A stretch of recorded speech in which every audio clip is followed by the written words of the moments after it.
one of the most stunning visuals in the world. A convoy of great ocean-going ships passing through the Sinai Desert. For nearly 150 years, the Suez Canal has connected the Mediterranean with the Red Sea. It runs for 101 miles through the Isthmus of Suez in northeastern Egypt. It was originally dug out of the desert by hand. Today, the canal is wide enough to accommodate vessels 500 meters long, 70 meters wide, and 70 meters deep. There are no locks because the two seas are the same level. Ships of all shapes, sizes, and flags pass through the canal each year. Everything from a supertanker or aircraft carrier to the smallest pleasure craft. Since the day it was completed in 1869, the Suez Canal has been a vital link in world trade, providing a shortcut between Europe and Asia, eliminating the long journey around Africa. On the day it opened, the world became smaller. For centuries, Egypt has served as gatekeeper between two worlds, East and West. Egypt has always been a center for trade coming from the Far East, which would come to Egypt and then would be divided into the 5 trade routes going south to the Sudan, west to North Africa, north to Europe, the Ottoman Empire. And it's a distribution center, if you like. The most direct route from Europe to the Near and Far East was by ship through the Mediterranean, then overland through the Isthmus of Suez in northeastern Egypt. Passage through the desert was long and difficult. Once a caravan arrived at the Red Sea, goods and passengers were loaded back onto ships for the rest of the journey. Since ancient times, mankind sought to construct a water passage through Egypt. We know that some kind of a canal did exist in what is today the Suez Canal region as far back as the 19th century BC, during the time of the ancient Egyptians. In these ancient times, the Red Sea extended north to what today are known as the Bitter Lakes and Lake Timsah. The pharaoh Sesostris I ordered the construction of a canal to connect these Suez lakes with the Nile River. Sesostris and the pharaohs after him managed to create a waterway between the Red Sea and the Mediterranean, just wide enough to accommodate the boats of that era. Egypt had possessions all the way down south in Africa. Egypt, the Egyptian kingdom, the ancient Egyptian kingdom. And in a sense, if that canal existed, it existed mainly for the purposes of Egyptian trade as opposed to international trade.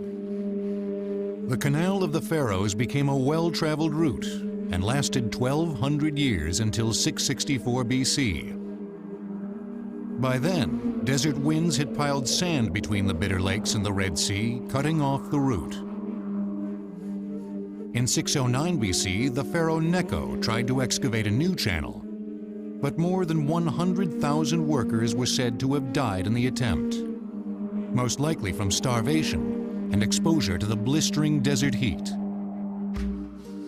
A century later, Darius, king of Persia, began working to uncover the lower portion of the canal. The job was completed 2 centuries later, when Ptolemy II completed a canal that ran all the way from the Mediterranean to the Red Sea. And in a sense, the extension from the Red Sea to the site of what is today Port Said is the Ptolemaic Canal. That canal itself corresponds, if you will, to the current Suez Canal. During the Roman occupation of Egypt from 30 BC to 14 AD, the Canal of the Pharaohs was maintained and improved. During this period, trade flourished in the region. Greek, Egyptian, and other merchants passed daily over the desert, both by ship on the canal and overland in great caravans. They carried the wealth of the East to trade for Roman gold. In the 7th century, at the time of the Muslim domination of Egypt, it was rebuilt by order of the Caliph Omar. The canal remained in use for another century, but then the desert reclaimed it. This time, it stayed buried for 1,000 years. Trade now moved exclusively overland, via caravan, But there were obstacles. Arab desert raiders were taking a toll, and even if these could be avoided, the pirates of the Red Sea were a constant threat. Then in 1498, the Portuguese explorer Vasco da Gama reached India by sailing for the first time around the Cape of Good Hope. The route took longer than going overland, but it was considered a great deal safer. Even with that particular change, a lot of trade continues to go through land. And in a sense, there was always this dream of being able to finally connect the Red Sea to the Mediterranean, and thus in the process reduce the length of the trip. By the end of the 15th century, the Egyptian link in the chain of trade was broken. Trade with the East was dominated for the next 4 centuries by the British, Dutch, and Portuguese merchant ships, who sailed around the southern tip of Africa, a journey that took 4 months. In 1850, Europe was in the middle of the Industrial Revolution, undergoing enormous social and economic change. The old aristocracy was losing its hold, and wealth was pouring into the hands of the new middle class. Trade with the Far East was no longer a luxury. Now it was essential for Europe's economic growth.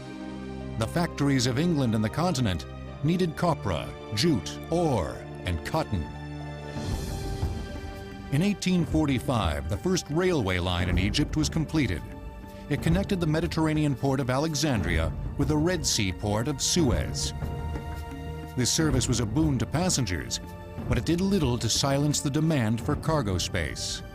It's a limit how much a railway line can carry in terms of passengers and shipping, whereas through a canal you can have any number of ships going through.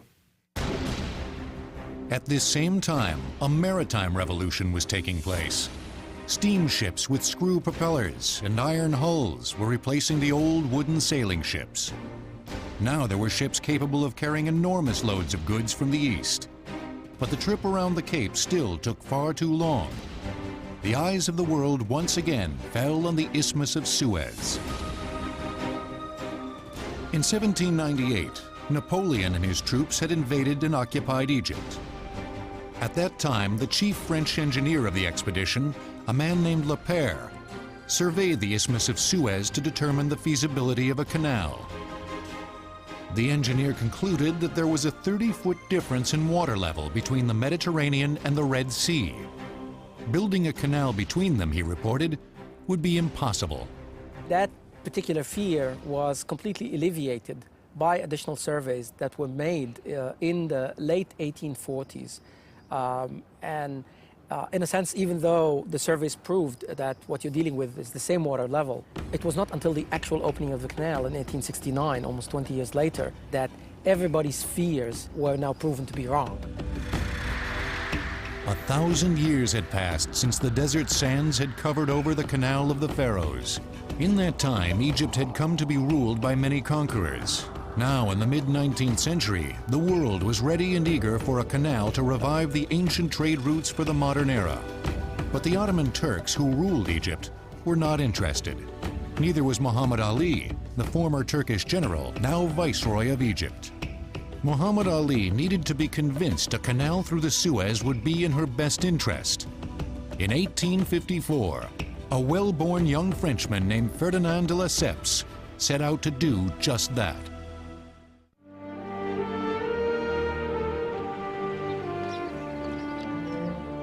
Throughout his rule in the early part of the 19th century, Muhammad Ali had been urged by his European advisors to authorize a canal through the Isthmus of Suez.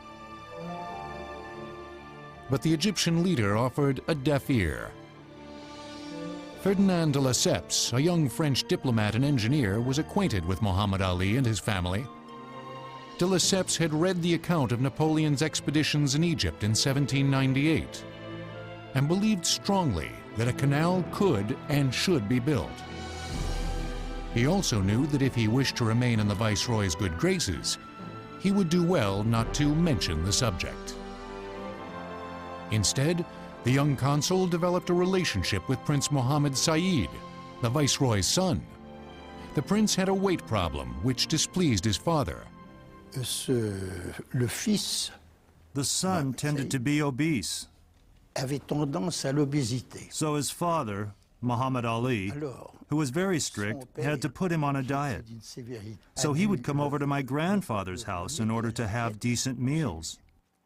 Moreover, the viceroy wanted him to learn fencing, horse riding, swimming, all the sports that my grandfather was so good at. And the rumor is that de Lesseps was the only place where the poor corpulent Said could get a plate of spaghetti. True or not, it makes for a good story. And so a friendship broke out between the two. And when Said became ruler, de Lesseps hurried from France and said, "I will make your name famous in the world." He did. It was during this reunion with his old friend Said in 1854 that de Lesseps began to make his case for building a canal in the Suez. Mohammed Said needed little persuasion. On November 30th, 1854, he drafted what came to be known as the first concession, giving his permission for the creation of a Suez Canal Company. The first director was to be Ferdinand de Lesseps, whom Said referred to as my devoted friend of high rank and exalted birth. It is important to remember that de Lesseps was also an entrepreneur, not just simply an engineer. He was somebody who envisioned projects and went out and achieved them. The concession was to be in effect for 99 years from the date of opening, and all the necessary land on the isthmus was to be given to the company by the viceroy himself. The canal was to be open to ships of all nations. 15% of the profits were to go to the Egyptian government, 75% to the canal company, which would be made up of private investors, and 10% to the original investors who gave de Lesseps his working capital. My great-grandfather was ambitious, but was ambitious on the right way. He was ready to dedicate all his energy to all projects that can bring the idea of progress. He was very close to Egypt when he saw that finally the moment was ready to do it. He jumped on it, and he made it in such a way that he could not make any personal fortune on it. Lesseps tenait beaucoup à ce que le canal soit ouvert à toutes les nations. De Lesseps really wanted the canal to be open to all nations without discrimination. There is an article of concession that says just that. De Lesseps took pains to make sure the Suez Canal Company would be a truly international organization. The first board of directors included representatives of 14 countries. Everything appeared in place to begin construction, but then the British government rose in opposition to the project. When the British learned that the canal was going to be dug, their major concern was that it was the French who were going to control the operation and technically be in charge. And initially, there was fear that, reflecting on their rivalries with the French of the past, that the French might use this against the British, particularly with respect to that route to India. Great Britain's position seemed short-sighted since they had the largest and most powerful fleet in the world and had the most to gain from an operational Suez Canal. Le canal avait un seul défaut. The canal had one fault. It was perfect. Perfect for England, but it was not English. And that's the only reason she was against it. England could not conceive to allow another country to have the key to the route to India. Great Britain used her influence in European banking circles to prevent de Lesseps from securing a loan for the $40 million the canal was estimated to cost. In desperation, he set up an office in Paris and set about selling shares in the Suez Canal Company to anyone willing to buy them. His plan was to sell 400,000 shares of stock at 500 francs each, about $500. To keep the company as international as possible, he limited the number of shares that could be sold in France to 220,000. The stock sold well. The purchases were mainly from the middle class, thousands of them, who bought on average about 9 shares each. Certains financiers, en s'en moquant, disaient Some financiers would say in a mocking way, it's a company of waiters. And it is true that originally the capital came from modest people. Eventually, very slowly, the Suez shares became valued by important people, and it was good when your daughter married to have some Suez shares in her dowry. Within a few weeks, de Lesseps sold 207,000 shares of the stock, but he still had nearly 200,000 left unsold. Now he turned to his old friend, Mohammed Said. The Egyptian ruler agreed to buy 92,000 of the remaining shares, but when the rest of the shares couldn't be sold, de Lesseps took it on his own to announce that Said had agreed to purchase those too. De Lesseps was a very, very clever entrepreneur. He was also a bit of a crook, which comes through very clearly when he declares that the ruler of Egypt had bought all the unsold shares, which the ruler of Egypt hadn't bought because he didn't have the money to buy them. He simply declared that Said would buy all the unsold shares. And when Said said, hold it, I never said I would buy them. He said, would you have me appear a liar in the eyes of the world? And Said, being gullible and credulous, went along with it and had to borrow 10 million pounds to pay for these shares. Said now owned nearly half interest in the canal, but to pay for his shares he had to borrow money from the same European bankers who had refused to finance the canal. Only this time, they were happy to oblige him at usurious interest rates. Everybody wanted to buy into the loan because you could borrow money in Europe at 3 and 4% and then invest it in Egypt and get 12 to 30% return on your money.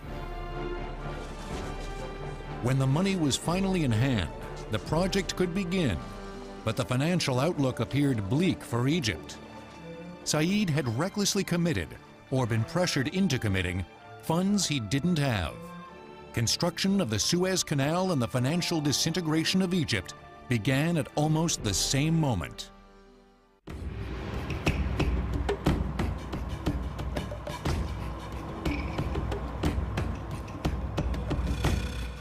Construction of the Suez Canal began on the morning of April 25, 1859.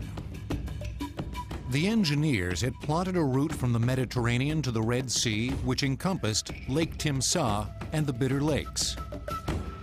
This limited almost by half the distance that would actually have to be dug out, just less than 40 miles. La zone était entièrement un désert.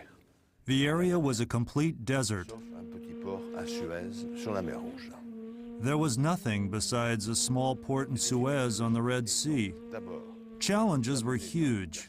First of all, to bring manpower to work, then to feed them and shelter them. 90% of the work was just digging in the sand. There were very few rocky zones. They had to build the Said port, dig the canal, and also establish the cities of Ismailia and Suez. There were no materials to move huge quantities of sand as we could imagine today. Mohammed Said provided the workforce of 60,000 Egyptian peasants, as per the terms of his second concession to de Lesseps. 20,000 men at a time worked in 6-month shifts. This unwilling workforce was called corvée labor. Usually corvée is done on your own region, but they were now removed from the region, taken to the Suez Canal, and forced to fend for themselves. And since their families couldn't be supported, they followed as well, so it uprooted the whole population. Whether the Egyptians were paid for their labor or even given tools to dig with remains a topic of debate to this day. At least 25,000 Egyptians died digging the canal because de Lesseps neither supplied them with housing, with food, nor even with tools. They had to dig with whatever tools were available. And you have pictures of them digging, some of them with their bare hands. It was quite horrendous. They were paid correctly, but they didn't have the chance to say that they have another job to do. They had to do it like a military service. You know, it was an obligation. Digging it with their bare hands relates to the unbelievable oppressive conditions under which the laborers, mostly Egyptians, They were expected to work about 18 hours a day, and many of them worked for 4, 5, and 6 years before they were finally returned back to their village. Mohammed Said, in addition to donating the labor and the land through which the canal would run, had promised to supply fresh water to the workers. For this, he ordered a separate workforce to dig a freshwater canal from the Nile, 50 miles away. During the 5 years it took to build the freshwater canal, water was carried overland to the workers by camels.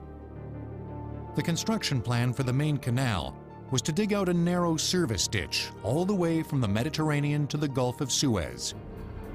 This service ditch, never more than 20 feet wide and 6 feet deep, would then be widened and dredged out to form the Suez Canal. The workforce was split in two, with one team pushing south from Port Said and the other pushing north from Suez. The Egyptians dug through the desert, following the route of the pharaohs, the same path dug out by their ancestors, with the same tools, shovels, baskets, and bare hands. De Lesseps knew that sooner or later he would need heavy machinery to widen out the service ditch to form the finished canal.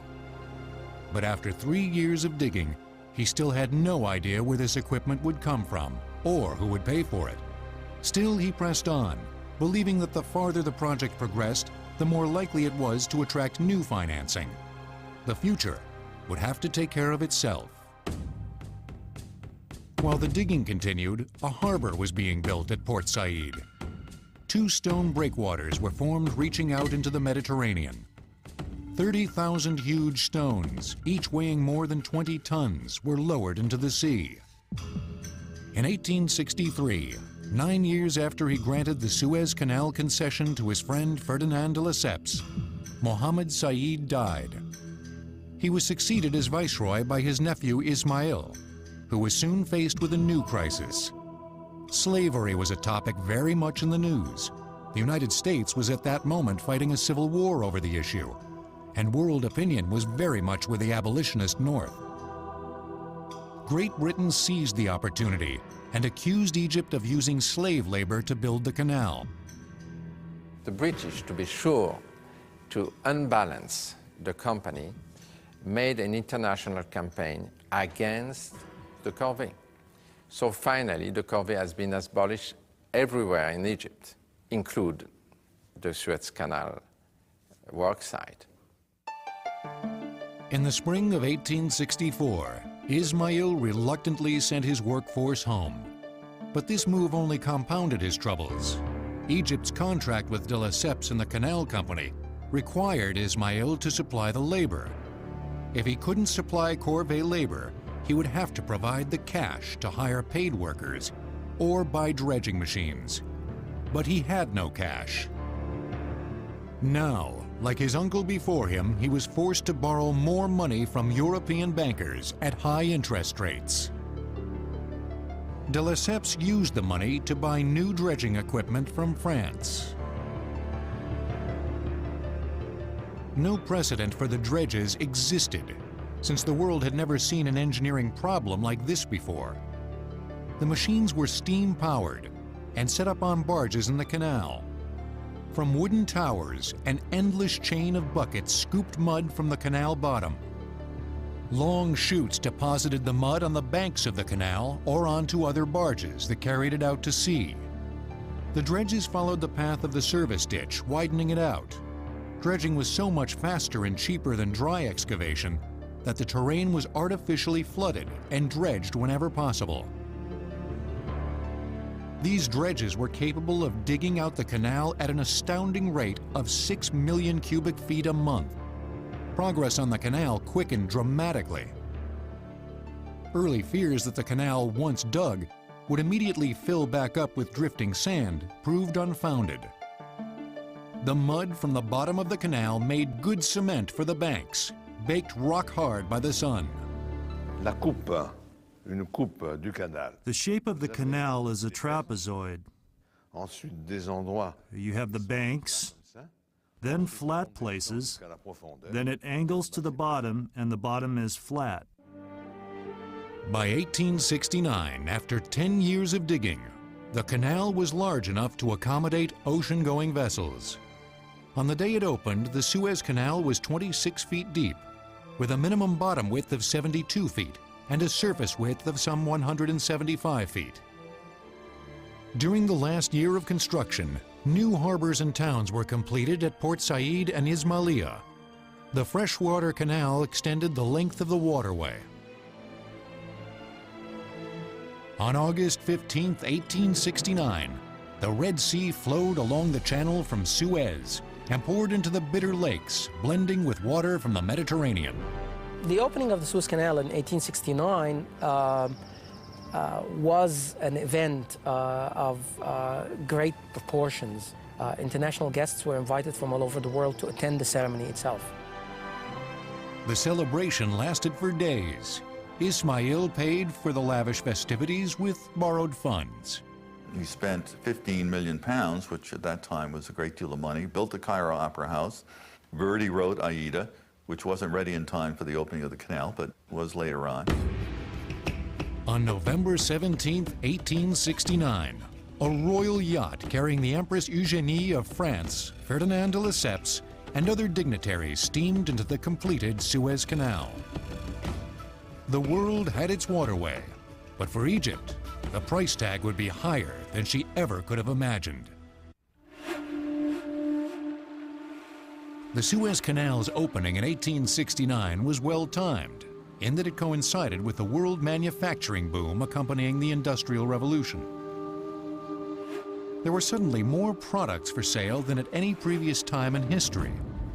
Shipments of products between East and West that once took months to go around the Cape of Good Hope were now reaching their destinations in short weeks. As transportation costs lessened, prices dropped. A new emerging middle class, flush with their factory wages, found they could now afford what once had been out of reach. It facilitated trade and commerce enormously. It allowed a number of European investors to make enormous quantities of money. It allowed for the smooth sailing to India so that England could send its armies to India much easier than before, and the French to Indochina. The name Ferdinand de Lesseps was being spoken all over the world. His canal was hailed as a technological triumph, and just as he had predicted, it was benefiting all nations, all except Egypt.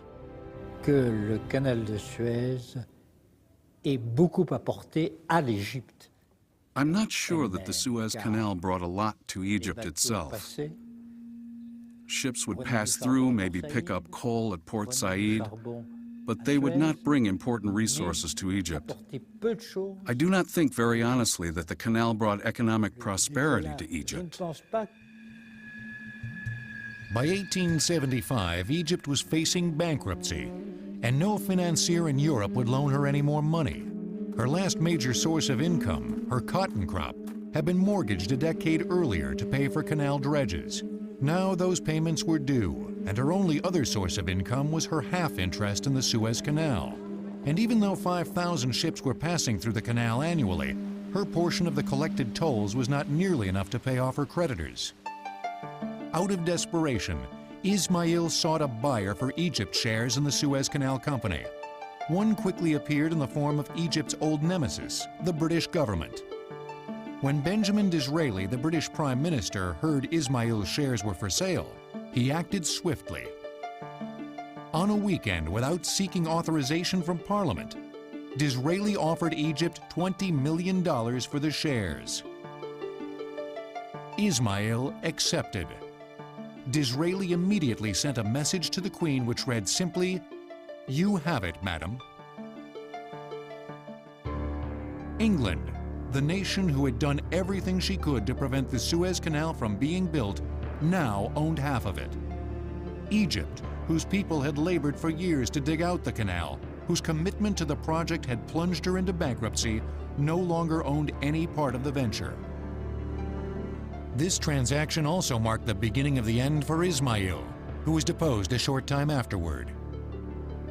Within 15 years, the shares Disraeli bought would be worth 7 times what he paid for them. Great Britain's purchase of the canal shares gave her a foot in the door into Egypt's internal affairs. Only a few years later, she would barge her way through. In 1882, nationalist Egyptians revolted against Khedive Tawfiq, Ismail's successor.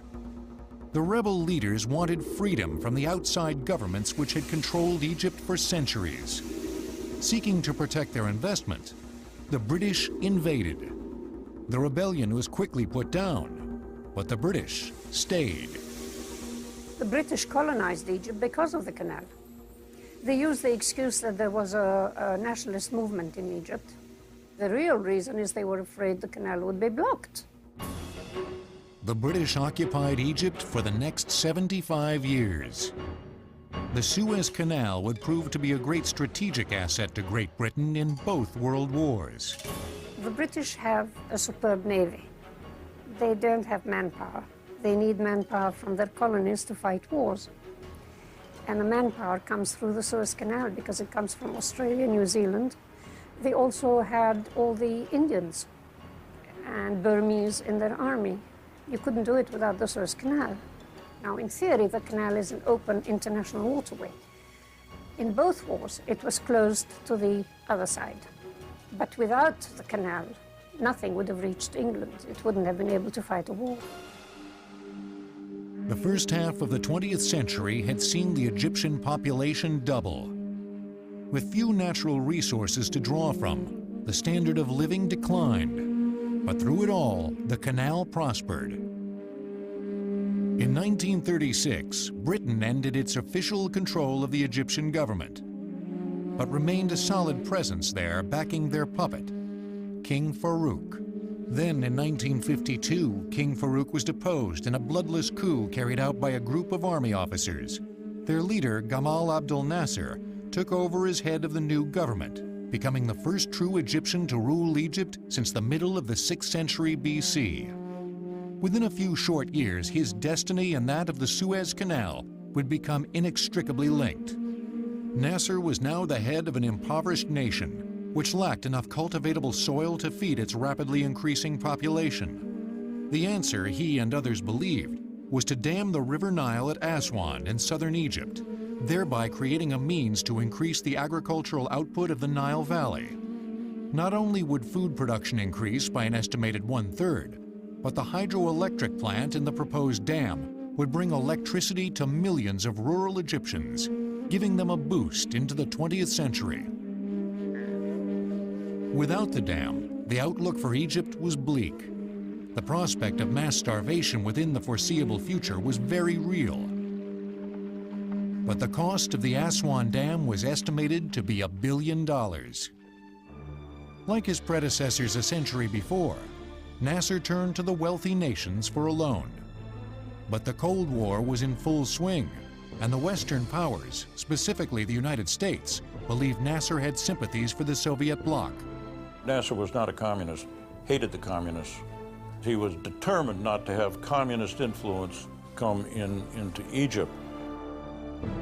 On July 19, 1956, the Egyptian president's request for a loan was rejected. Angry and humiliated, Nasser played what he believed was his final card. 1 week after the World Bank's decision, Egyptian troops seized the only reliable source of revenue in Egypt.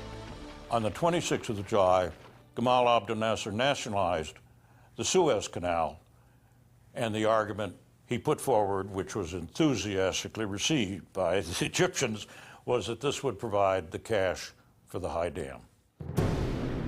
The canal's owners, France and Britain, were enraged. In concert with Israeli forces, the two countries invaded Egypt and occupied the canal territory. It appeared that Egypt would once again fall under the control of foreign nations. But then, a pair of unlikely champions emerged in her behalf. The Americans and the Soviets felt that it was inappropriate for the British and the French to occupy the Suez Canal region without complete and full consultation with them. Of course, we have to remember that this was the British Empire, this was still the French Empire. Both countries were operating from an imperial regime mentality. Egypt's triumph in nationalizing the Suez Canal was, in a sense, the moment that ended the reign of Britain over the world as a British Empire. Pressured by the United States and the Soviet Union, the United Nations ordered Britain and France to withdraw from the Canal Zone. Israel was ordered to leave the Sinai Peninsula. The withdrawal was humiliating for these countries, as was the United Nations' subsequent pronouncement that the canal belonged to Egypt. To some observers, the conflict surrounding the canal seizure in 1956 seemed pointless, since the original 99-year lease granted by Mohammed Said to Ferdinand de Lesseps was set to expire in 1968. At that time, ownership of the canal would have reverted to Egypt anyway. More than a century had passed since Ferdinand de Lesseps began his campaign to build the Suez Canal. The statue erected in his honor at the entrance to the canal in Port Said had, to many Egyptians, become a symbol of Egypt's long and bitter history of subjugation to foreign powers. A few months after Egypt seized the canal, nationalist Egyptians used dynamite to knock the statue off its pedestal. It had taken a century, but now, for the first time, Egypt owned it all.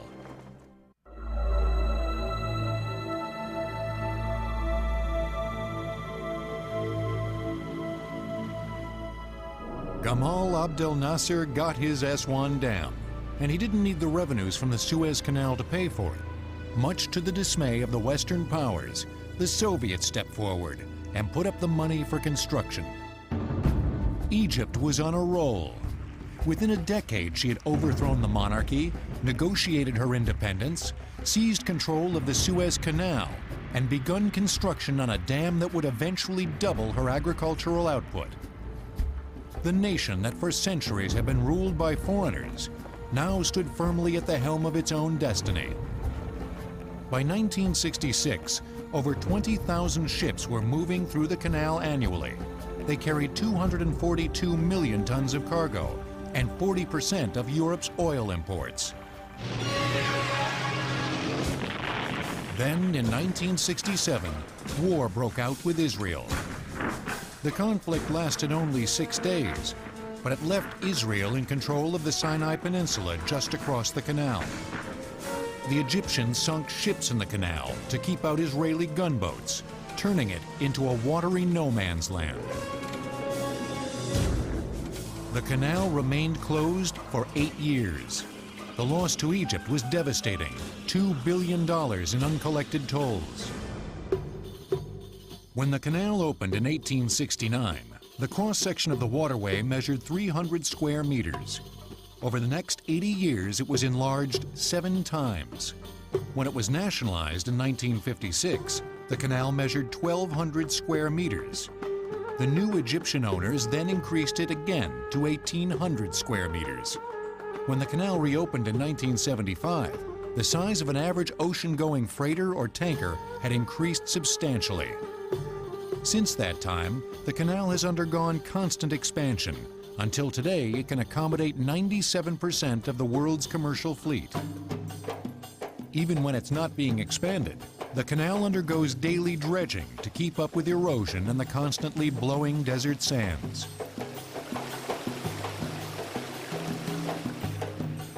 Fewer ships travel through the canal today than did 30 years ago, because today's ships carry much larger cargoes. When he was planning the Suez Canal, Ferdinand de Lesseps envisioned a truly international enterprise, open to ships of all flags. Since the canal's reopening in 1975, it has remained true to that vision. Egypt owns and operates the canal, but in a sense, it belongs to the world. Each morning, well before dawn, ships gather at the northern and southern gates to the Suez Canal. Here, they are arranged in convoys. The canal is only wide enough for one-way traffic, but there are bypasses similar to railroad sidings. We have 5 bypasses along the canal where we can allow bypassing in the bypass.